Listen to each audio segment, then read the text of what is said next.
Hello guys, একটা e commerce সাইটের উপরে কিভাবে এসইও করেছিলাম সেটা নিয়ে ডিটেলসে আলোচনা করব।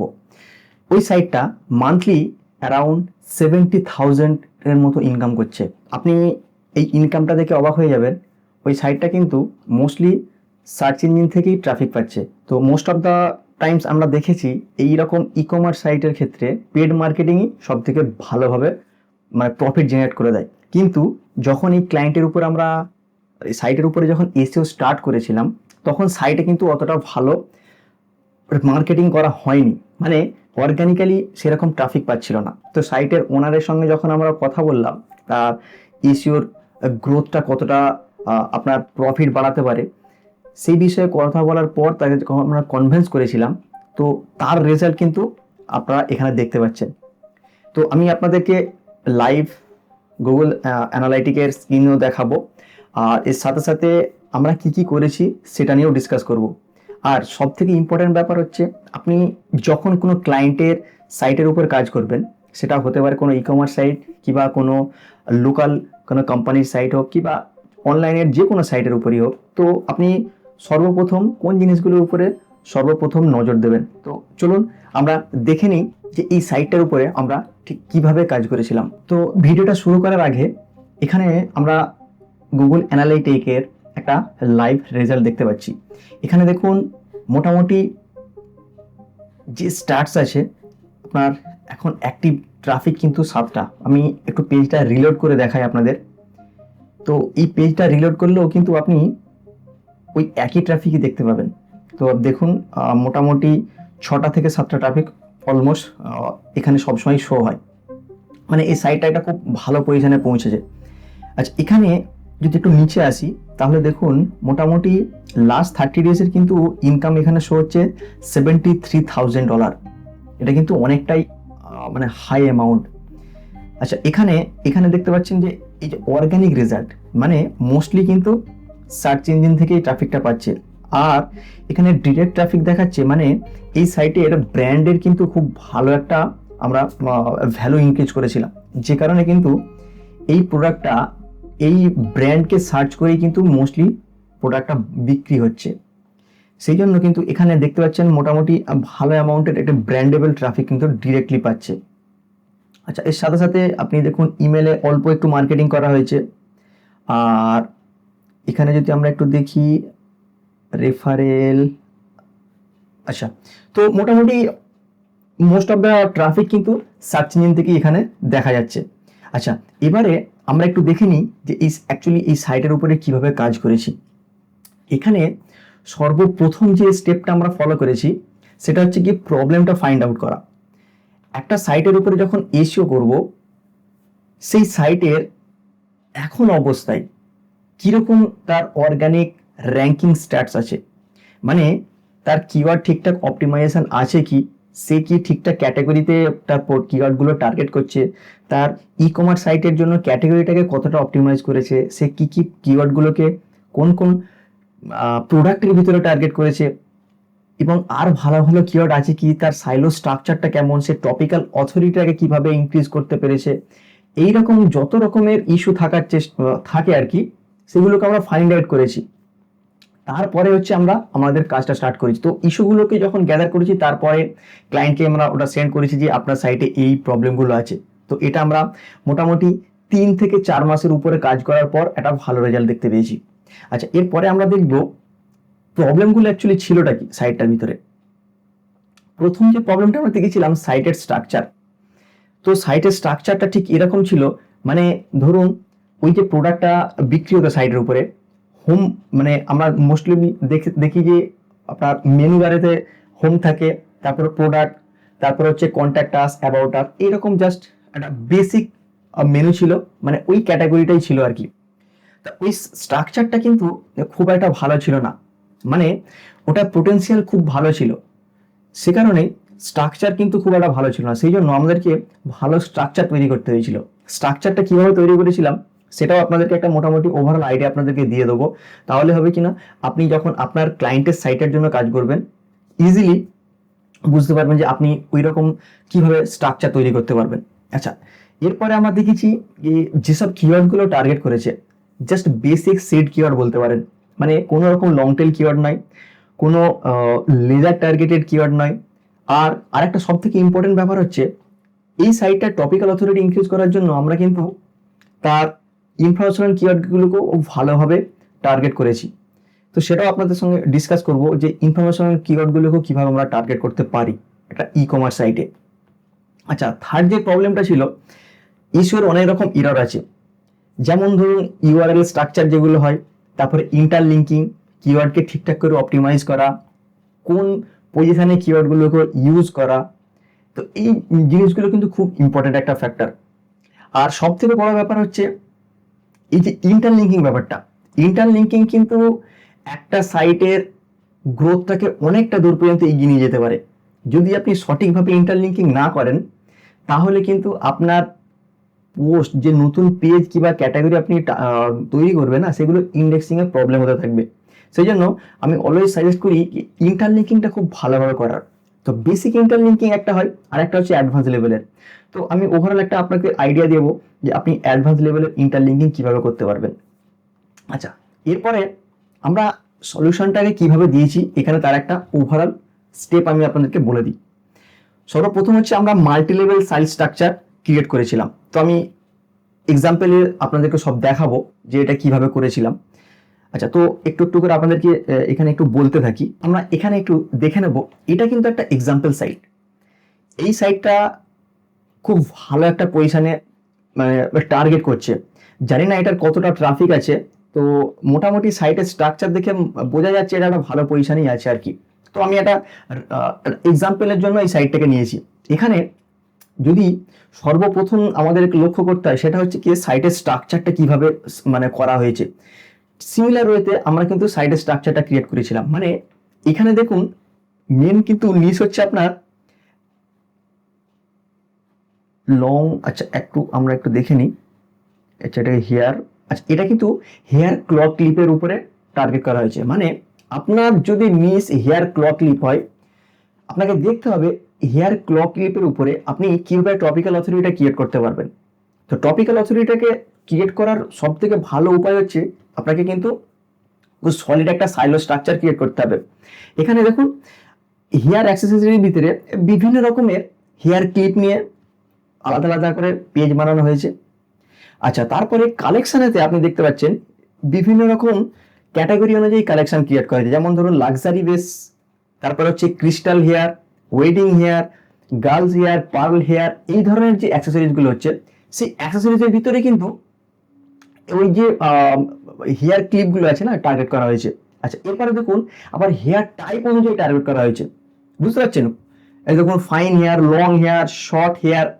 তার মানে আপনি কিন্তু এইভাবে যদি টার্গেট করেন, তাহলে কি হবে বলুন তো, বিভিন্ন রকমের যে কাস্টমার আছে, যে ট্রাফিকগুলো সার্চ করছে গুগলে, আপনি কিন্তু অলমোস্ট ওভারঅল সব ট্রাফিকের কাছে আপনার ওয়েবসাইটটাকে শো করাতে পারবেন।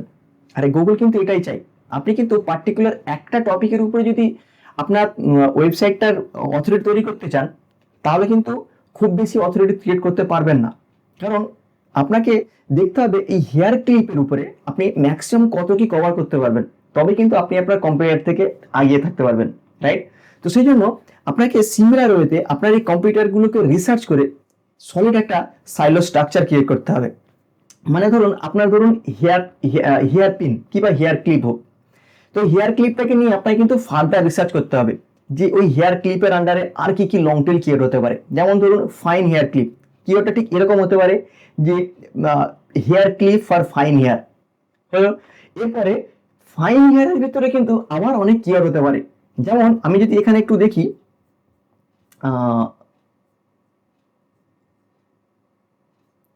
আচ্ছা আমি এখানেই একটু ফাইন হেয়ারের ভিতরেই দেখবো যে এরা আর কোনো ন্যারো করেছে কিনা। আচ্ছা এখানে, আচ্ছা এখানে একটা দেখুন, এখানে যে চিং চিং নন পিন, ঠিক আছে। তো এটাও কিন্তু একটা মোটামুটি স্লাইডলি রিলেটেড। এটা কিন্তু এক্সাক্ট আপনার হেয়ার ক্লিপ নয়, কিন্তু মোটামুটি এই নিচের সঙ্গে এটা চলে যাচ্ছে। তার মানে কিন্তু ওই নিচে এটার উপরে কিন্তু একটা টপিক্যাল অথরিটি ইনক্রিজ করার চেষ্টা করেছে, ঠিক আছে। এটা কিন্তু এক্স্যাক্টলি টার্গেট করেনি, কিন্তু এই প্রোডাক্টের সাথে সাথে এই প্রোডাক্ট কিন্তু বিক্রি করতে চাইছে। আচ্ছা, এখানে আপনি দেখুন, এখানে কিন্তু হেয়ার ক্লিপকে টার্গেট করা হয়েছে। মানে আমি বলতে চাইছি যে এই যে ফাইন হেয়ারের আন্ডারে যত রকমের ডিফারেন্ট ডিফারেন্ট কিওয়ার্ড হয়, ও কিন্তু বিভিন্ন প্রোডাক্টে কিন্তু টার্গেট করেছে। এটা কিন্তু খুব ইম্পর্টেন্ট একটা ফ্যাক্টর। আচ্ছা, এখানে দেখুন ব্যারাটে ক্লিপ আছে, এটা কিন্তু একটা ক্লিপের ডিফারেন্ট একটা ভাগ। তো আপনি ব্যারাটে ক্লিপের উপর যখনই গুগলে সার্চ করবেন, তখন দেখবেন এর কিন্তু বিভিন্ন রকমের আরো লং টেল কিওয়ার্ড আসছে। আমি যদি একটু গুগলে সার্চ করি,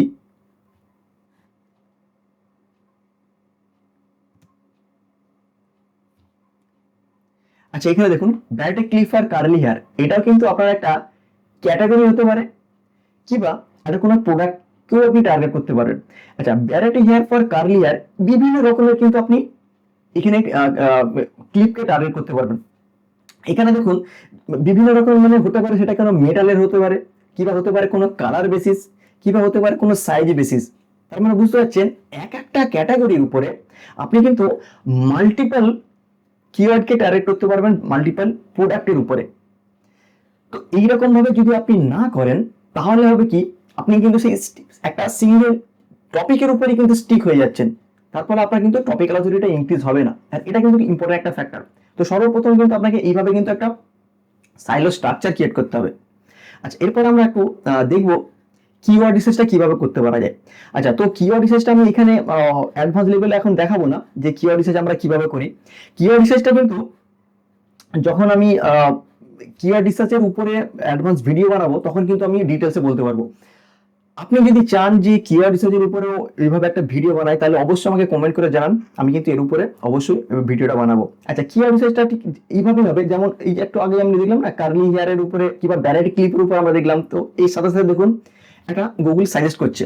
আচ্ছা, এরপরে আমরা এটাকে যখন গুগলে সার্চ করব, তো আমি যেহেতু এটা ইন্ডিয়ান আইপি থেকে সার্চ হচ্ছে, তো ইন্ডিয়ান বেস রেজাল্টটা এখানে শো হবে। যখন আপনি ইউএস ক্লায়েন্টের উপর কাজ করবেন, তো অবশ্যই আপনাকে আপনার আইপিটা চেঞ্জ করে সার্চ করতে হবে। তো যখন এই কিওয়ার্ডটা লিখে সার্চ করবেন, তো প্রথম যে কম্পিউটারগুলো আসবে সেগুলোকে নিয়ে আপনি এসএমআরএস সার্চ করে দেখবেন তারা কোন কোন কিওয়ার্ডে র্যাঙ্ক করছে। ওখান থেকে আপনি কিন্তু লং টেল কিওয়ার্ডগুলোকে টার্গেট করবেন এবং দেখবেন যে ওই কিওয়ার্ডটা আপনার কম্পিউটার প্রপার ওয়েতে টার্গেট করছে কিনা। যদি দেখেন যে একটা উইক পয়েন্ট আছে কম্পিউটারের উপর, তাহলে আপনি কিন্তু ইজিলি ওই কিওয়ার্ডটাকে টার্গেট করতে পারবেন আপনার প্রোডাক্টের জন্য, রাইট? তো এইভাবে কিন্তু আপনি কিওয়ার্ডটাকে টার্গেট করতে হবে। আচ্ছা, এরপরে আমাদেরকে দেখতে হবে প্রোডাক্ট ফিল্টার। আচ্ছা, এটা কিন্তু একটা খুব ভালো ব্যাপার। এখানে আরেকটা এক্সাম্পল হিসেবে আমি এই সাইটটাকে ওপেন করে রেখেছি। এখানে দেখুন হেয়ার ক্লিপের উপরে বিভিন্ন ফিল্টার লাগানো হয়েছে, যেমন ধরুন মেটাল অ্যালয়। তো আমি একটুখানি এটা কেটে দিই। এই যে হেয়ার ক্লিপের উপরে বিভিন্ন রকমের ফিল্টারের অপশন আছে, যেমন ধরুন আচ্ছা কোন কালার বেসিসে হেয়ার ক্লিপকে ফিল্টার করতে পারে, যেমন ধরুন কেউ ব্লু ফিল্টারটাকে এখানে অ্যাড করলো। আচ্ছা, ওর সাথে সাথে সেম মেটাল রিলেটেড হেয়ার ক্লিপও নিতে পারে। তার মানে হচ্ছে কি, আপনি যদি এখানে দেখেন, দেখুন hair clip blue metal alloy, সে কিন্তু হেয়ার ক্লিপকে সার্চ করছে, সাথে সাথে সে কিন্তু চাইছে একটা মেটাল প্রোডাক্ট যেন হয়, আর সেটা কিন্তু ব্লু হবে কালারে, রাইট? তো যখন আপনি গুগলে সার্চ করবেন, তো অনেক সময় কিন্তু দেখবেন যে গুগলে কিন্তু এক্সাক্ট এই সার্চের যে রেজাল্ট আছে সেটাও কিন্তু গুগলে অনেক সাইটের জন্য ইন্ডেক্স হয়। এটা কিন্তু একটা খুব ইম্পর্টেন্ট ব্যাপার। তো আপনি অলওয়েজ ট্রাই করবেন আপনার সাইটের, আপনার ক্লায়েন্টের সাইটের জন্য এরকম একটা ফিল্টার সিস্টেম তৈরি করার। তাতে হবে কিন্তু আপনি কিন্তু মাল্টিপল ইউআরএল-তেও র্যাঙ্ক করতে পারবেন, রাইট? এটা কিন্তু একটা ভালো এসইওর একটা পজিটিভ দিক।